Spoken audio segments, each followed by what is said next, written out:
हमारे साथ जुड़ रहे हैं अहमदाबाद से, इक्विरिस कैपिटल के पीएमएस को रन करते हैं बहुत ही सक्सेसफुली। आइए उनसे बात करते हैं कि वो कौन से इश्यूज़ को क्लोजली मॉनिटर कर रहे हैं। विराज, गुड आफ्टरनून। विराज, हालांकि ये बात सही है कि एक्चुअली पोर्टफोलियो स्टॉक्स उसकी अर्निंग ग्रोथ और अर्निंग ट्रैजेक्टरी, आपका रिटर्न ज़्यादा डिटर्मिन करेगी, लेकिन एट द सेम टाइम कुछ फैक्टर्स इन मैक्रो एनवायरनमेंट में से उन रिटर्न्स को हैम्पर कर सकते हैं, उनकी अर्निंग्स ग्रोथ को इम्पैक्ट कर सकते हैं, इसलिए शायद उनको भी नज़रअंदाज कंप्लीटली नहीं किया जा सकता। और एक फैक्टर उसमें से है ग्रोथ। ये बात बार बार अब टेबल पे आ रही है कि और बहुत सारी एजेंसीज ने इंडिया की भी ग्रोथ ट्रिम की है, 1 ईयर फॉरवर्ड ग्रोथ जैसे ग्लोबल ट्रिम हुई है, और इन्फ्लेशन के स्टिकी होने की बात आ रही है। तो अगर इन्फ्लेशन स्टिकी रहता है और ग्रोथ कम होती है तो कैसे स्टॉक मार्केट और इक्विटीज एंड एसेट क्लास को कैसे इम्पैक्ट कर सकता है ये इस तरह का एनवायरनमेंट आपके व्यू में? So thanks a lot, Ajay. It's always been a pleasure to come back on your show and talk to you. तो आपने ठीक बात बोली कि इन्फ्लेशन काफी स्टिकी हो सकता है एंड उसके कारण earnings of some of the sectors impact हो सकती है। पर अभी हमारा व्यू ये है कि इफ यू थिंक अबाउट, अब अगर आप किसी भी स्टॉक में या पोर्टफोलियो में निवेश करते हैं तो आप 2-3 साल का होराइजन सोचते हैं। अगर इन्फ्लेशन स्टिकी भी हुआ तो कुछ कंपनीज होंगी जो 3 महीने में पास ऑन कर पाएंगी, कुछ कंपनीज होंगी जो 6-12 महीने में पास ऑन कर पाएंगी, और कुछ कंपनीज होंगी जो कभी पास ऑन नहीं कर पाएंगी। उनका शायद स्ट्रक्चरली मॉडल थोड़ा डैमेज हो जाएगा या इंपोर्ट्स बढ़ जाएंगे। जो तीसरी कैटेगरी के स्टॉक्स हैं वो आपको बिल्कुल अवॉइड करने चाहिए। जो आई वुड से फर्स्ट या सेकंड कैटेगरी के स्टॉक्स हैं और जिनका वैल्यूएशन रीजनेबल है, वो मेरे हिसाब से अभी एक अपॉर्चुनिटी है। जैसे आपने बोला कि जैसे शो पे आने से पहले बात हो रही थी कि FMCG sector has been punished because growth भी नहीं आएगी और इन्फ्लेशन के कारण मार्जिन भी हिट होगा। अब अगर आप देखें तो प्रॉब्लम उसमें एक तीसरा ये भी है जिसकी कोई बात नहीं कर रहा है, वो है कि वैल्यूएशन इन सबके बहुत हाई थे। अभी अगर आप 70, 75, 80 टाइम्स पी रेशियोज पे चलेंगे तो you are price to perfection. उसके बाद अगर कोई भी रीजन हुआ कि भाई मतलब इन्फ्लेशन के कारण 2 क्वार्टर खराब आ गए या ग्रोथ 1-2 क्वार्टर खराब आ गए, तो आपका स्टॉक टूटना ही टूटना है, मतलब उसमें कोई दो राय नहीं है। तो बट यही चीज अगर एक 20 पी वाला स्टॉक करता है या 25 पी वाला स्टॉक करता है, जो मेरे हिसाब से, और जिसमें भी अगर 15-20% ग्रोथ आ सकती थी, जो अभी शायद 10% हो गई है, तो उसमें इतनी गिरावट देखने को आपको नहीं मिलेगी। उसमें शायद expected return will not be hurt so much. So मुद्दे की बात यह है कि अगर आप 6 महीने का पेन ले सकते हो तो ऐसे काफी सेक्टर्स हैं जो अभी फेयरली रीजनेबली वैल्यूड है, जिसमें हो सकता है कि 3 या 6 महीने रिटर्न नहीं आए, बट ये एक अपॉर्चुनिटी होगी जो आप ऐसे स्टॉक्स कलेक्ट कर पाए। और एक्सपेंसिव स्टॉक्स प्लीज ना ले, विच और वो आपका रिटर्न डिटरमाइन करेंगे ओवर नेक्स्ट 2 to 3 years। बिल्कुल, हम इस पर बात करेंगे, इन्वेस्टर बिहेवियर पे ही बात करेंगे। आपने डिफरेंट टाइम्स फ्रेम्स में इन्वेस्टर बिहेवियर पे भी काम किया हुआ है, लेकिन उससे पहले मैं 2 कंप्लीटली आउट ऑफ फेवर और of course for reason of their own ऐसे स्पेसेस में बात करूंगा। एक सीमेंट भी वही हाल था, वैल्यूएशन स्ट्रेच था और अर्निंग्स कैप होने लगी, वॉल्यूम्स कैप होने लगे, और हमने देखा एफआई ओन भी था, बड़े वाले तो एटलीस्ट एफआई ओन ज़्यादा थे, तो उनको काफ़ी अच्छा ब्रंट मिला इस बात का। क्या वो वैल्यूएशन अभी कंफर्ट वैल्यूएशन जोन में आना शुरू हो गया है क्या आपके राय में? और even for that matter consumer, मैं आपको फॉर एग्जांपल सिर्फ एचयूएल की बात करता हूँ। इस समय मैं देख रहा था 7 एचयूएल और गोदरेज कंज्यूमर, 2 ऐसी कंपनी है जिनके 7 ईयर लो पे आ गए हैं forward valuation, versus Asian paint, Pidilite barely 2 year low पे आया है।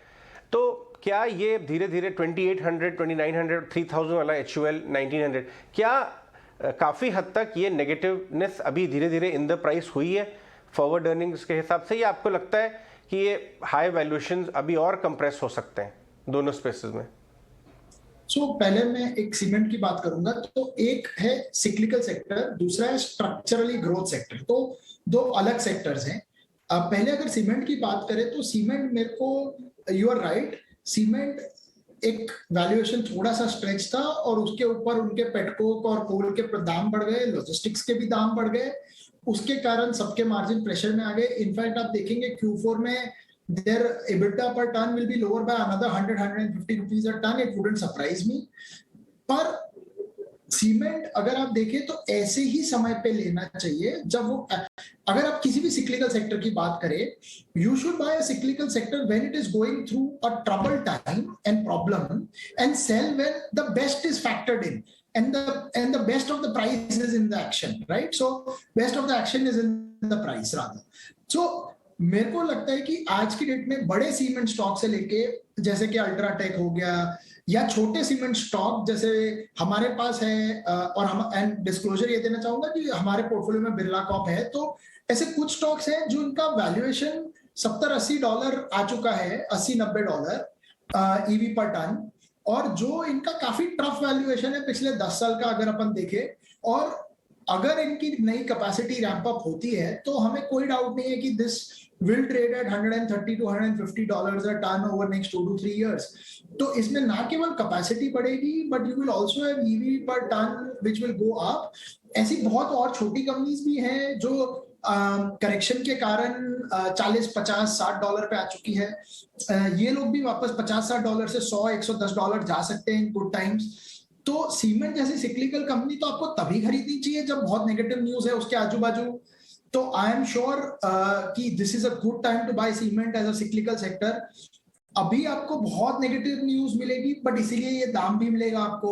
तो हम तो काफी बुलिश है, हमारे पास एक स्टॉक है but I think as a sector it looks attractive to us. अब दूसरे पे आ जाते हैं। एक आपने बोला कि गोदरेज कंज्यूमर, अब गोदरेज कंज्यूमर का आधा प्रॉफिट तो इंडिया से आता ही नहीं है, राइट? तो अगर कोई कंपनी अफ्रीका या यूएस से प्रॉफिट करती है तो आप उसको उस कंट्री का मल्टीपल देंगे ना। तो अगर आप कंबाइंड देखें तो Godrej always trades at a significant discount to some of the bellwethers in India because a decent portion of the earnings do not come from India and it will continue to be the case, right? और उसमें uncertainty भी ज्यादा है, तो थोड़ा ये आंकलन लगाना मुश्किल है कि इन सब का बॉटम वैल्यूएशन या बॉटम रेंज ऑफ वैल्यूएशन क्या हो सकता है।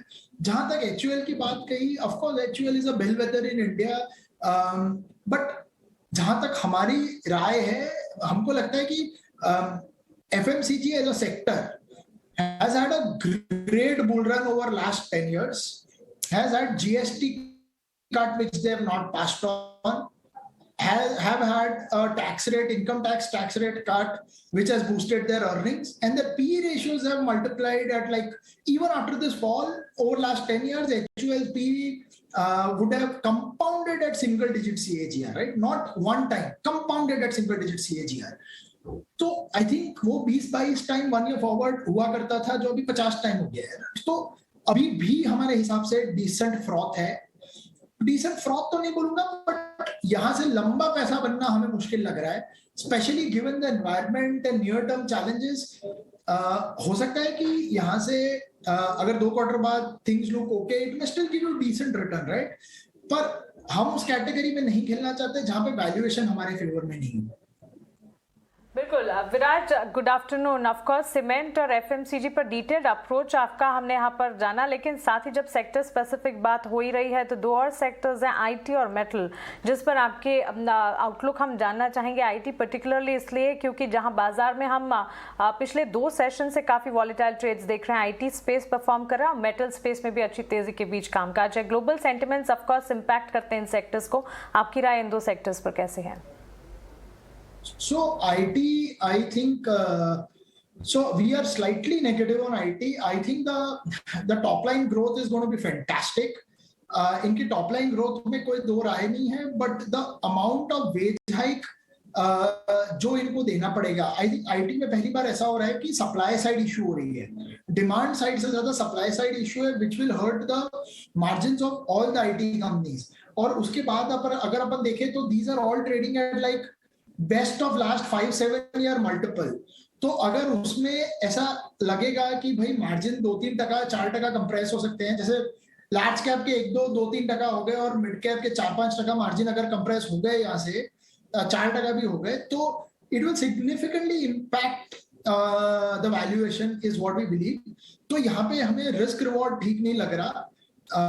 Though the sector is a bellwether sector and will continue to do very well, but from a revenue perspective, but from a bottom line and from a valuation perspective, हमें लगता है कि यहाँ पे cautious रहना ज्यादा बेटर है हमारे लिए और हमारे इन्वेस्टर्स के लिए। राइट, एक और चीज, गुड आफ्टरनून विराज, प्रियंका यार, एक और व्यू आपसे मैक्रो फ्रंट पे एक्चुअली लेना चाहेंगे, क्योंकि जिस तरह से एफआईज ने सिर्फ 2 दिन की ही उनकी बाइंग फिगर आई और उसके बाद कल फिर हमने एक सेलिंग का आंकड़ा देखा और बहुत समय से ये एक बात भी है कि बहुत large amount of money is going to Chinese और साउथ कोरियन ईटीएफ्स। अगर आप डेटा पॉइंट्स पे देखें तो इमर्जिंग मार्केट्स के जो ईटीएफ्स हैं उनमें लगभग $1.5 बिलियन से ज्यादा का फंड्स जा चुके हैं। What would be your take on that? क्या ये ट्रेंड ही है, जो यही ट्रेंड कंटिन्यूड होता हुआ दिखाई दे रहा हो, क्योंकि FIs are still not turning buyers here? So again मैं इसमें ज्यादा स्पेशलिस्ट हूं नहीं, थोड़ा मुश्किल है मेरे लिए कहना, बट सी अगर आप लॉजिकली सोचे तो India trades at a significant premium to some of these sectors. India used to probably trade at like a 30% premium, now it trades like at a 50-55% premium to some of these countries because they have fallen even more, right? And we've actually not fallen. In dollar terms, we've outperformed all of these countries significantly. तो मैं भी अगर multi country investor होता तो मैं सोचता कहाँ पे ज्यादा बेटर रिस्क रिवॉर्ड है, क्योंकि अपन एज एन इन्वेस्टर हम कंट्री के अंदर ये करते हैं, उनके पास ज्यादा कंट्रीज हैं, ज्यादा सेक्टर्स हैं सोचने के लिए, तो ये काफी लॉजिकल है वो जो कर रहे हैं। So I don't know, but I think they are more counter procyclical. तो जब अभी लग रहा है कि इंडिया में थोड़ा अर्निंग्स चैलेंज है और ऑयल थोड़ा $100 के ऊपर है, तो इंडिया का नेक्स्ट 1 साल थोड़ा एवरेज रह सकता है, तो दे would take money out and put money where the valuations are in their favor. Or I think when going gets good, probably a year down the line, they'll be the first ones to enter. So, and which at that point will give a significant fillip, क्योंकि तब तो ये share बचे नहीं होंगे लेने के लिए। तो उनका अपॉर्चुनिटी सेट हमसे काफी ज्यादा है, which is why probably they are buying something which is more cheaper है। राइट विराज, एक आखिरी सवाल, आपने अपने पोर्टफोलियो में मैन्युफैक्चरिंग थीम के ऊपर काफी वेट दे रखा है और आपको लगता है कि कैपेक्स और manufacturing is a multi year theme जो टेक ऑफ स्टेज में है इंडिया में इस समय, तो अगर आप शेयर कर सकते हैं कि किस तरह की कंपनीज में आपने एक्सपोजर लिया हुआ है और आप इस कैपेक्स थीम पे कितना कन्विंस्ड हैं? So, I mean, again, I think from a 3-5 year perspective, very bullish. If you look at order intake of companies or some of these sectors till February, it was extremely good. मार्च में काफी क्या हुआ है कि steel के दाम बढ़ गए हैं, बहुत चीजों के दाम बढ़ गए हैं, तो केपेक्स की वैल्यू थोड़ी काफी बढ़ गई, तो लोग शायद 1-1.5 महीने से थोड़ा वेट एंड वॉच मोड में है। बट हमें लगता है कि जब तक डिमांड पुश आता रहेगा जो अभी इंडिया में आ रहा है, तो तब तक केपेक्स होता रहेगा। Now some of these companies, और इसमें आप शॉर्ट साइकिल ले सकते हैं जो कंज्यूमेबल सेक्टर्स हैं, या थोड़े लॉन्ग साइकिल ले सकते हैं जो कैपिटल गुड्स मैन्युफैक्चरर है, जिसमें से कुछ स्टॉक्स हमारे पोर्टफोलियो में भी है, आप वो देख सकते हैं, सीमेंट प्लेयर्स देख सकते हैं, केबल्स एंड वायर प्लेयर देख सकते हैं। तो I think across the value chain इसमें बहुत कंपनीज हैं जो अच्छा कर रही है, उसमें काफी ऑपरेटिंग लेवरेज आ सकता है इन सब कंपनीज में, और ये सब एक्सपेंसिव भी नहीं है। अगर आप देखें कुछ कंपनीज तो अपने 10 साल के लो वैल्यूएशन पे चल रहे हैं in spite of giving good profits for FY22। तो मेरे को लगता है ये theme should do significantly well over next 2 to 3 years। Alright Viraj, we let you go. बहुत बहुत धन्यवाद आज हमसे बात करने के लिए और different parts of the market पे अपनी व्यूज शेयर करने के लिए। विराज मेहता, इक्वेरिस कैपिटल के। लेकिन कमिंग बैक टू